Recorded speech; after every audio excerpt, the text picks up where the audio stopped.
The strange cub in the wreckage. The wind blew dust over the dry alien land. Pieces of twisted metal lay scattered across the valley. Fire still burned in a few spots, smoke rising into the orange sky. Jake moved carefully through the wreckage. He wore an old backpack and gloves. He was just a scavenger, looking for anything valuable. Wires, metal parts, maybe even a power cell, if he got lucky. The crash had happened last night. No rescue crew had come. That meant Jake had first pick. He stepped over a broken wing, his boots crunching on shattered glass. Strange alien symbols glowed faintly on a torn panel. Jake didn't understand the language, but he knew one thing. This was a royal ship. It had the gold trim and black armor only used by the highborn. What were royals doing out here? Jake whispered to himself. He moved deeper into the wreck. The smell of burnt metal filled his nose. He passed a broken chair, covered in dark blood. A body lay nearby, face hidden under a cracked helmet. Jake looked away. He didn't like seeing the dead, even if they were aliens. Then he heard it. A soft sound. A whimper. He froze.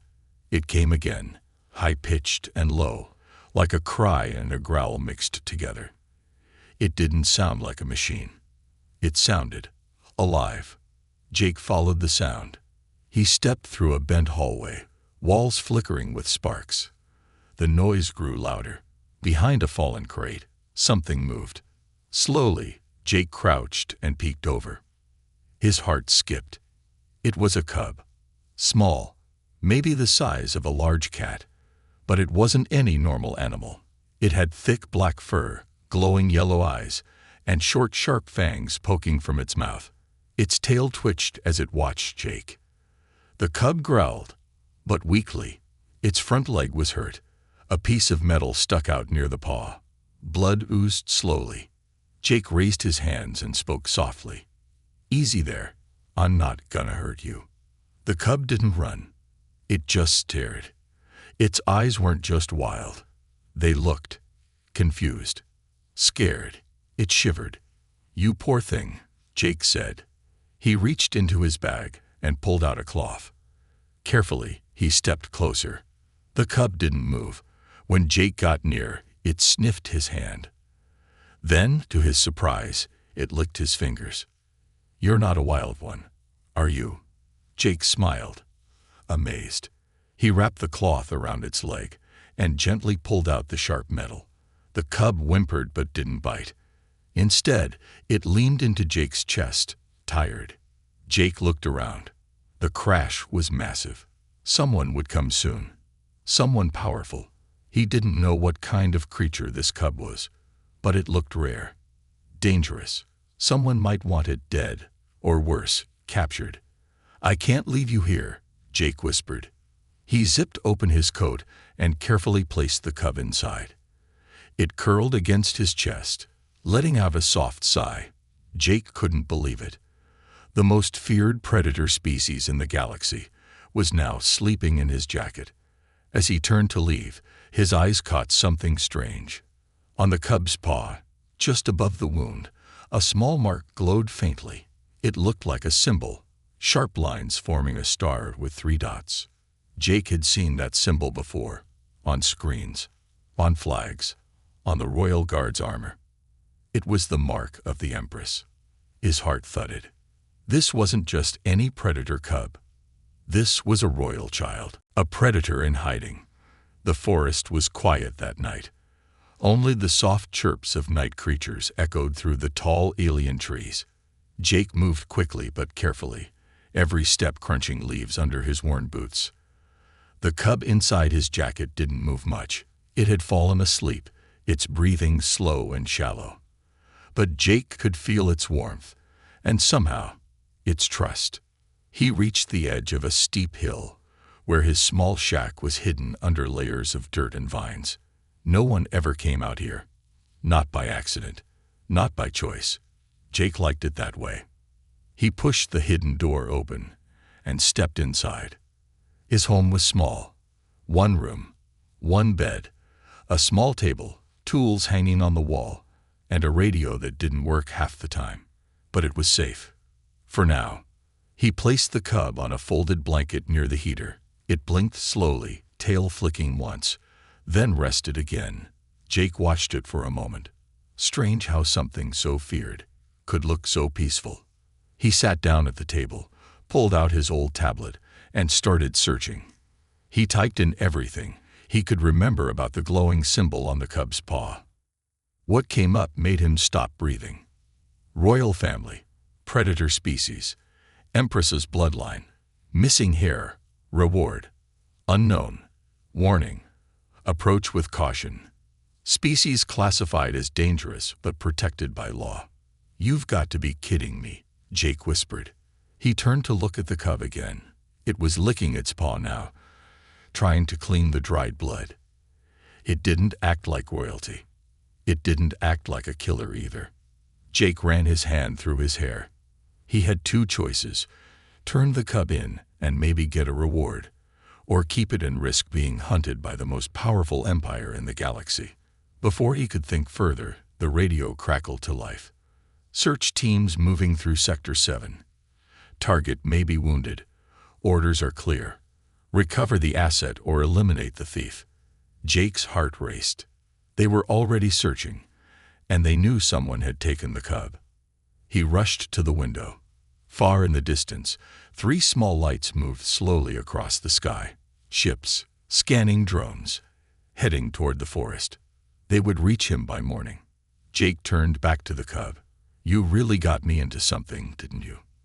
The cub looked at him and made a soft sound, like a mix of a chirp and a purr. Jake sighed. Yeah, I guess we're in this together.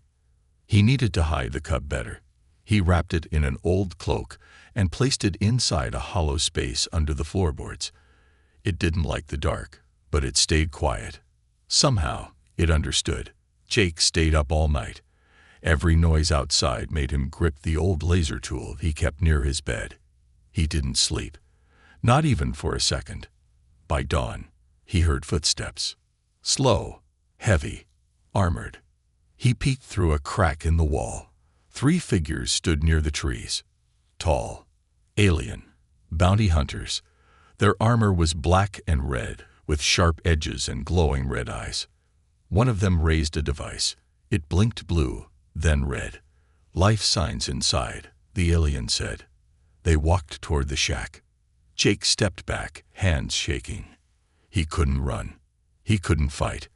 But he had to protect the cub. A loud knock shook the door. Open. Now. Jake took a deep breath and opened the door slowly. The lead hunter stepped forward. We're tracking something. Something dangerous. Did you see or hear anything last night? Jake shook his head. I was asleep. Didn't hear a thing. The hunter stared at him. His red eyes didn't blink. You live alone. Yeah. Mind if we look around? Jake hesitated. Is that necessary? The second hunter growled. We are under direct orders from the throne. Do you wish to be marked as a traitor? Jake stepped aside. Go ahead. They walked in, scanned the room, poked around. One of them stepped close to the floorboards. Jake's heart pounded. The hunter paused, then moved away. Nothing here, he said. The leader turned to Jake. If you see anything at all, report it, for your own safety. They left without another word. Jake closed the door, locked it, then dropped to his knees, shaking. He opened the hidden panel. The cub was still there, alive, safe. You were really quiet, he whispered.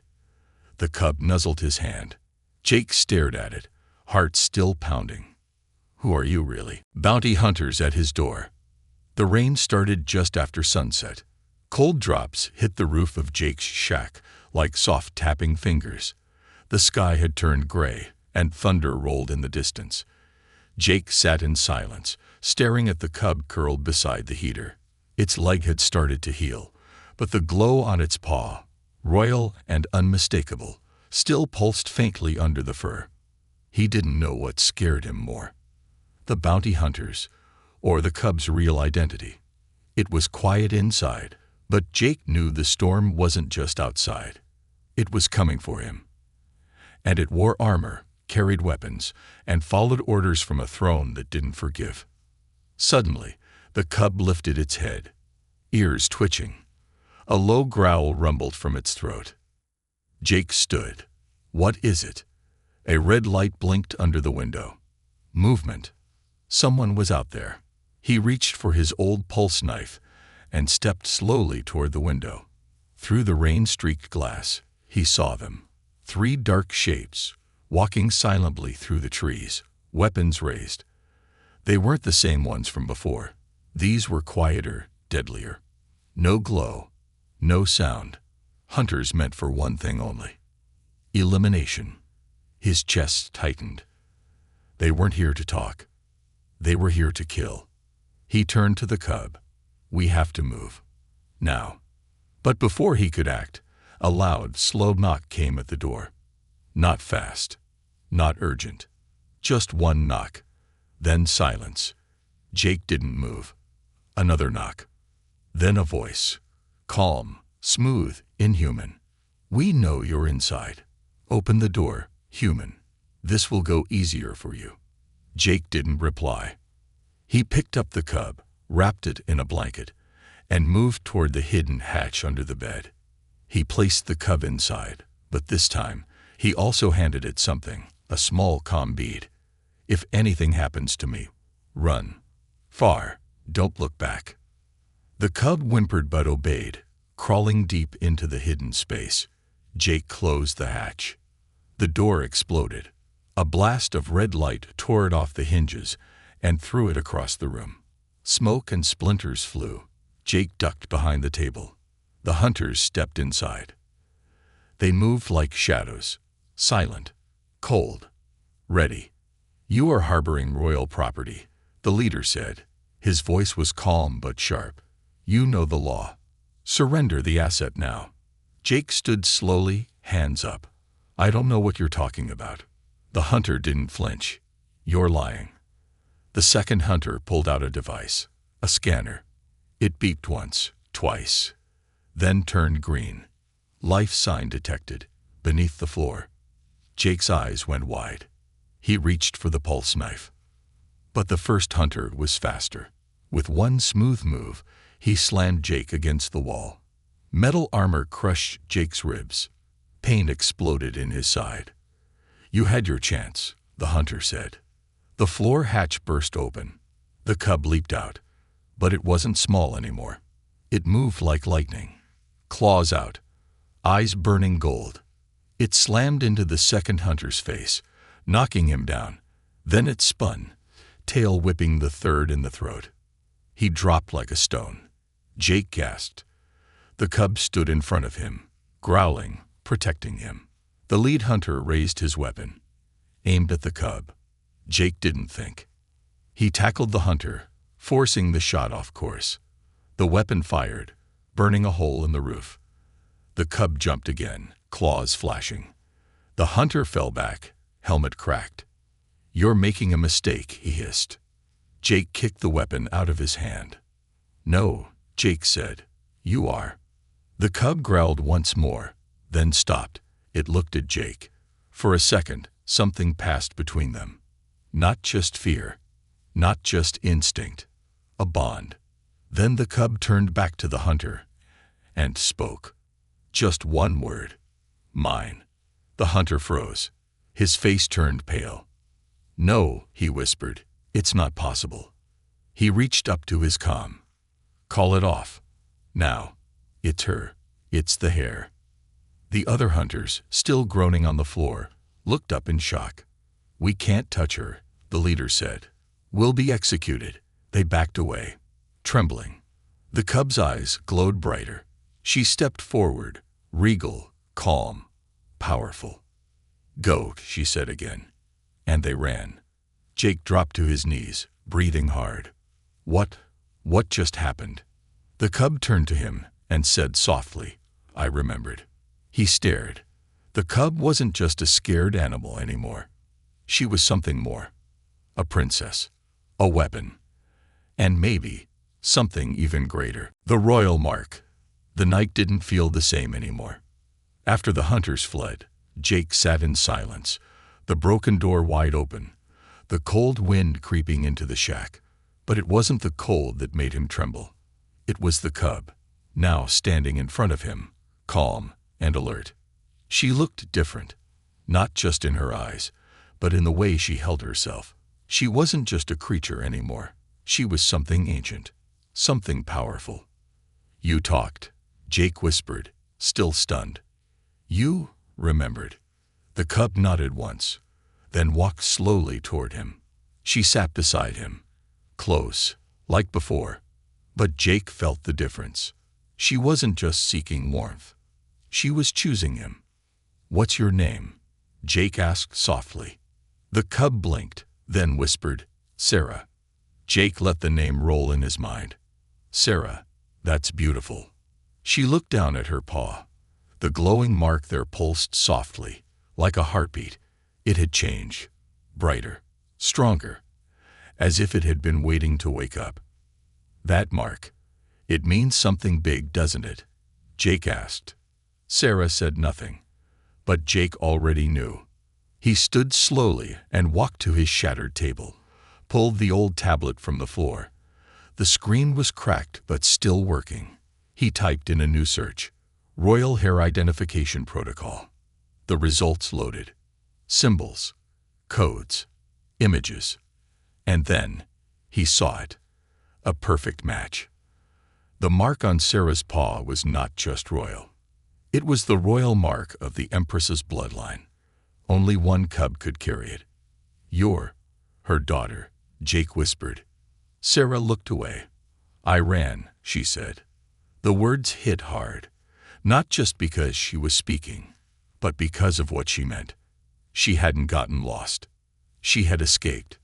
"Why?" Jake asked gently. Sarah hesitated.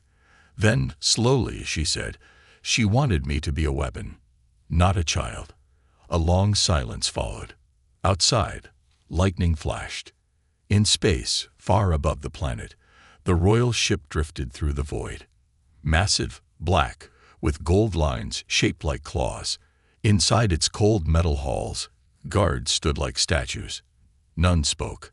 At the center of the ship, behind a large glass wall, stood the Empress. Her eyes glowed the same color as Sarah's. One of her servants approached. "Your Highness, we have a location. Her mark has reactivated." The Empress didn't move. Only her voice came, soft and sharp like a blade. "Prepare the throne ship. We go down ourselves."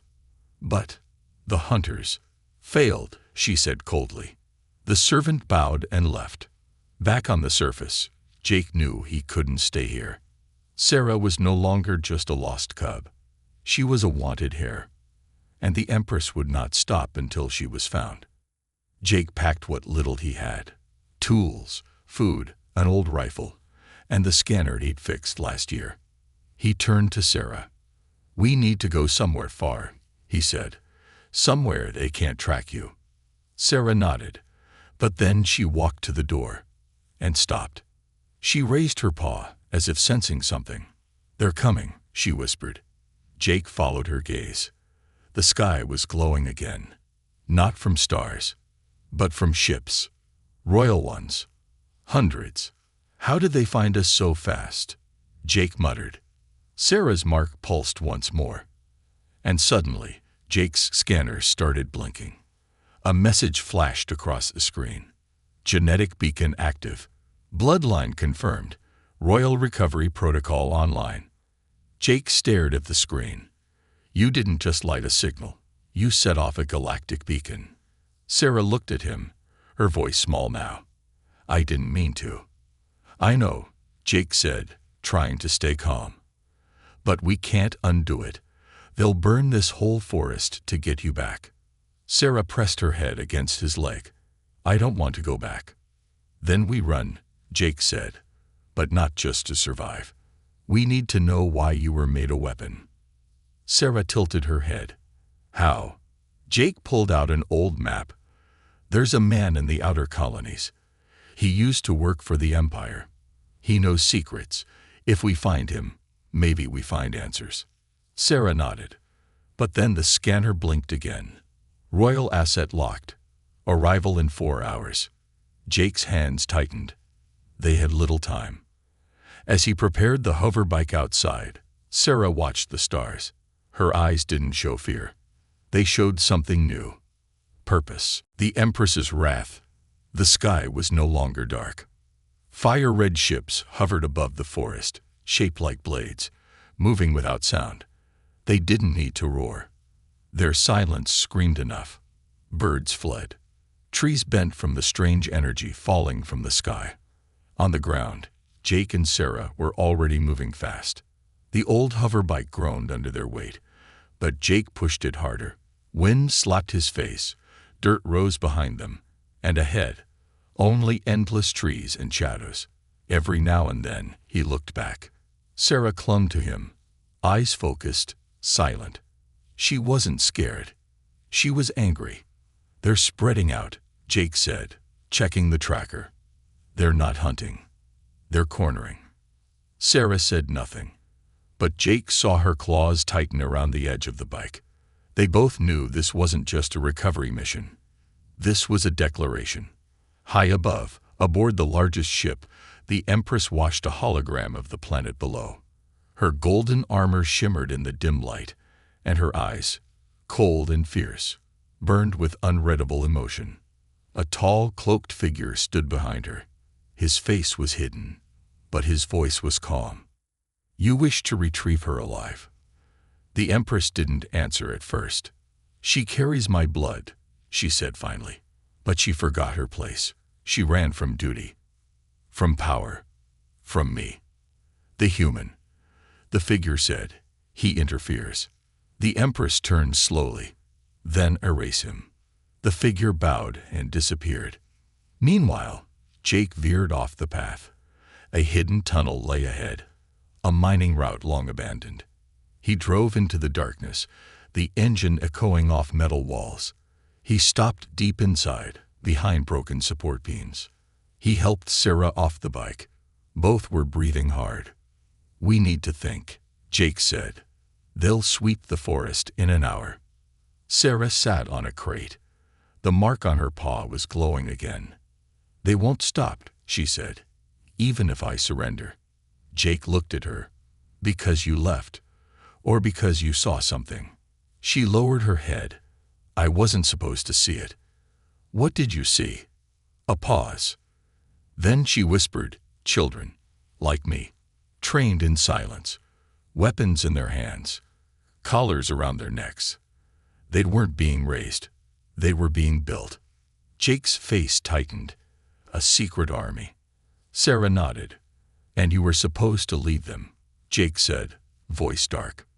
"Yes, I was born for war, not for love." Jake knelt beside her. "But you chose something else." Sarah looked at him. "I chose you." Before he could speak, a soft click echoed from the tunnel entrance. Then another. Shadows moved in. Jake pulled out his old rifle. His hands were steady now. He had run enough. This time, he would stand. Sarah stepped beside him. A voice rang out from the darkness. "Stand down, human. Hand over the royal hair." Jake raised his weapon. "Come take her." From the shadows, the cloaked figure appeared. He moved like smoke. Tall, slow, patient. "You don't know what you've done," he said. "You bonded with her. She trusts you. That bond will be your prison." "I don't care," Jake replied. The figure tilted his head. "Then you will die for her." Suddenly, the tunnel filled with red light. Dozens of soldiers stepped in, surrounding them. Jake and Sarah stood back to back. But before the fight began, a loud boom shook the ground. Dust fell from the ceiling. Everyone froze. A second boom. Then a voice echoed from the sky, deep, female, powerful. "Enough." The soldiers dropped to their knees. Even the cloaked figure knelt. From the air above, the ceiling tore open, slowly, like the sky was being peeled. And then she descended. The Empress, Her feet touched the tunnel floor without a sound. Gold armor, black eyes, long cloak of flowing light. Jake couldn't move. Sarah stepped forward. The Empress looked at her. No softness, no tears, only judgment. "You belong to me," she said. Sarah looked back at Jake. "No, not anymore." The Empress walked closer. "You are the future of the Empire." "Then the Empire has no future," Sarah said, voice steady. The Empress raised her hand. Light gathered in her palm. "I can erase him," she said, "and take your memories. Make you mine again." Sarah didn't move. But Jake stepped in front of her. The Empress narrowed her eyes. "You protect what is mine." Jake stood firm. "She's not yours." The Empress's light grew brighter. "Then burn with her." She threw the light. It hit Jake. And nothing happened. The Empress blinked. Jake looked down. Sarah was holding his hand. The mark on her paw had stretched, glowing not just on her, but now on him. A shared mark. A bond complete. "You can't break it," Sarah said. "He's my chosen." The Empress stepped back, for the first time, afraid. Journey through fire. The light faded slowly. When it was gone, the Empress stood in silence. Not broken, not angry, but something worse. Afraid. For the first time in her reign, she felt it. The bond between Jake and Sarah wasn't just emotional. It was something the Empire had not prepared for. A human, marked. Not by ceremony, not by command, but by choice. The soldiers stood still, waiting for orders that never came. Jake stared at the Empress, heart pounding. The heat from the bond still tingled in his chest. Sarah stood at his side, calm but alert. "What happens now?" Jake asked quietly. The Empress didn't answer. Instead, her eyes shifted upward, toward something beyond the tunnel, beyond the stars. "You don't understand what you've done," she whispered. Then she vanished. Just like that. Gone. In a flash of golden energy. No explosion. No sound. Just emptiness. The soldiers looked at one another, unsure. The cloaked figure dropped to one knee. "She abandoned the code," he said. "The bond is now law." "What does that mean?" Jake asked. But the figure said nothing more. He rose, then walked into the shadows, and disappeared. Jake and Sarah were alone again. For a moment, neither of them spoke. The wind outside the broken tunnel grew louder, louder than it should have. Sarah looked up. Her ears twitched. "Something's wrong," she said. Jake pulled out the scanner. It blinked red, a warning he'd never seen before. "Core protocol override active. Ancient system engaged. Source: Throne ship." A new message flashed. "Genetic bond confirmed. Asset unlocked. Activating Omega Vault." Jake's mouth went dry. Omega Vault. Sarah turned slowly toward him. "It's real," she said. "I thought it was a story." "What is it?" "The Empire's first secret. The place where everything began. Where all royal power came from." Jake's heart raced. "Why is it opening now?" Sarah's eyes narrowed. "Because it thinks we're ready." In orbit, the throne ship trembled. Its engines powered down. Across the galaxy, ancient satellites turned for the first time in centuries.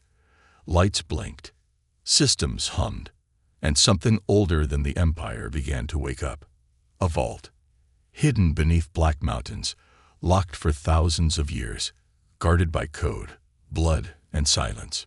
It opened, and it called to them, not with words, but with instinct. "We have to go," Sarah said. "To that place?" Jake asked. "Yes," she replied, "before others reach it first." The journey across the galaxy wasn't easy. Jake and Sarah took a stolen royal ship. Fast, silent, hidden from tracking. But they weren't alone.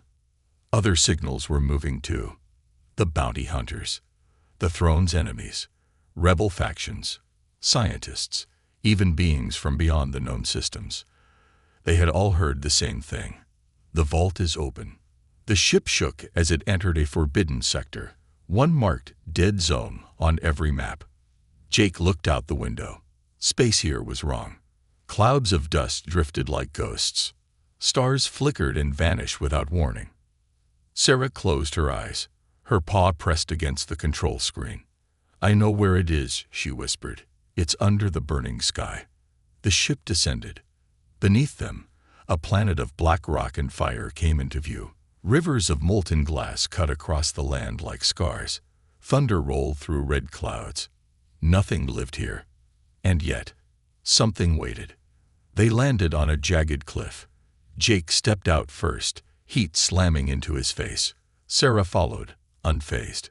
Ahead was a massive door, 20 meters tall, shaped like a claw wrapped around a circle.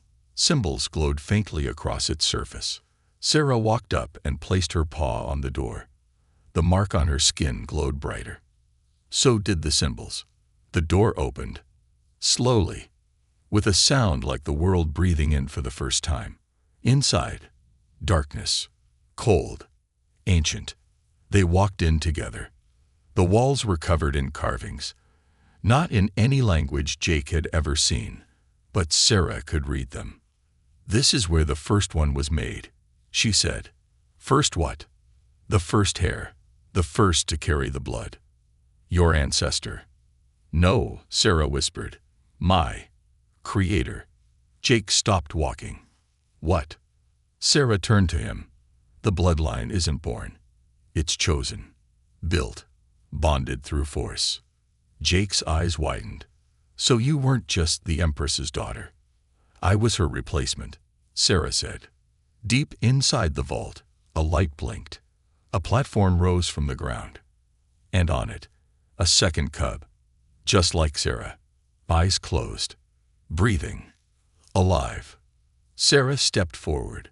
This was supposed to be me." Jake stared. "What is this place?" Sarah looked back. "A factory." "A factory for what?" She hesitated, then said, "For gods." The Empress's choice. The vault trembled. Walls that had stayed silent for thousands of years now echoed with mechanical groans and flashing lights. Red warnings blinked from every corner. The air grew thick and cold. But the voice that filled the chamber wasn't angry. It was ancient. Blood match confirmed. Activation underway. Genetic reset initiated. Jake stood frozen, staring at the second cub, nearly identical to Sarah, yet still empty. Her chest rose and fell, as if breathing in a dream. Wires connected to her body, buried deep in the floor. "She looks just like you," Jake whispered. Sarah didn't move. She couldn't. Her heart pounded with a feeling she didn't understand. "She was supposed to replace me," she said slowly, "if I disobeyed." Jake stepped beside her. "And now she's waking up." Sarah nodded. "Because I bonded with you." It triggered the old systems. They turned toward the far wall as more lights flashed. A new image appeared, flickering, grainy. It was a memory. Not from Jake, not from Sarah, but from the Empress. The image showed her younger, softer, holding a cub. Not Sarah, another one. "I tried to love her," the Empress's voice whispered through the vault. "But love made her weak. The Empire needed strength." The scene shifted. Cubs training in silence, fighting one another, bleeding without pain. So I turned to design, to control, to perfection. The image of Sarah appeared, younger, eyes filled with confusion. "But even design betrayed me," the voice continued. The memory ended, and the room went still. Then, footsteps, real ones, not from a hologram. From the entrance, Sarah spun. Jake raised his weapon, but it was her, the Empress. She stepped into the vault alone. No guards, no armor, just a long cloak. Her face was bare, sharp, tired. "You shouldn't have come here," Sarah said. "I had no choice," the Empress replied. The system was built to activate only for blood and bond. You gave it both. Then it's yours now, Jake said. Take it. Destroy it. Leave her alone. The Empress walked closer. No, she said. I'm not here to destroy. She stopped in front of the second cub. The new one. Still sleeping. This one was made in your image, she told Sarah. But without your heart. Without your doubt. You mean without my freedom, Sarah said. The Empress nodded. Yes. That was the mistake. For a moment, silence. Then the Empress turned to Jake. Do you love her? She asked. Jake didn't hesitate. With everything I have. The Empress looked at Sarah. And you? Sarah stepped forward. He showed me a world that didn't hurt, didn't use, didn't control. And you chose it, the Empress whispered. I did. A long pause. Then the Empress said, then I must choose too. She turned to the sleeping cub, placed her hand on its head. Deactivate, she said softly. A blue light flickered. Command accepted. The second cub went still. The wires retracted. The lights dimmed. It was over. But then the vault shook again. Not from her. From the system. Override detected. External command engaged. Power cannot be revoked. The Empress stepped back. No, that's not possible. The walls opened. And from the far end of the chamber, another presence entered. A hologram. Not of a person, but of a machine. Final phase initiating, it said. If royal bond does not accept full ascension, destruction protocol begins. What's happening? Jake shouted. Sarah stared at the glowing mark on her paw. It wants me to take the throne. Now, or it will destroy this place. What throne? Jake asked. Not a seat, Sarah said. A mind. A system. A galaxy-wide network of control. The Empress looked down. It was always the plan. The bloodline wasn't made to rule people. It was made to rule systems, control planets, bend armies. I won't become that, Sarah whispered. Then it will destroy you, the Empress said. The machine voice grew louder. Ascend or erase. Jake grabbed Sarah's hand. What if you can change it? Sarah looked at him. How? Not by becoming what they wanted, but by staying who you are. The mark on her paw glowed. It spread. To Jake. To the room. To the machine. And something changed. The machine paused. Lights blinked. Data shifted. Then, new protocol accepted. System rewriting. Empire redefined. The vault began to light up. Walls changed. Carvings turned to maps. Files opened across space. And all of them. Listen to her. Sarah had not taken the throne. She had rewritten it. The Empress stepped forward. Eyes soft for the first time. You did what I never could, she said. Sarah looked at her. I didn't win anything. I just stopped running. And in doing so, the Empress said, you became more than Heir. She looked at Jake. You kept her whole. And for that, I thank you. Then the Empress walked to the center of the chamber. She knelt. My choice is done. A new bond formed between ruler and freedom. Not forced, but earned. In the weeks that followed, the empire changed. Orders stopped coming from above. Instead, voices rose from below. The control systems were replaced by communication. The armies stepped down. The galaxy breathed. Sarah didn't wear a crown. She didn't need to. Her name became legend, not because of her blood, but because she loved a human and chose peace over power. And Jake, he never left her side. They had walked through fire together and found light on the other end.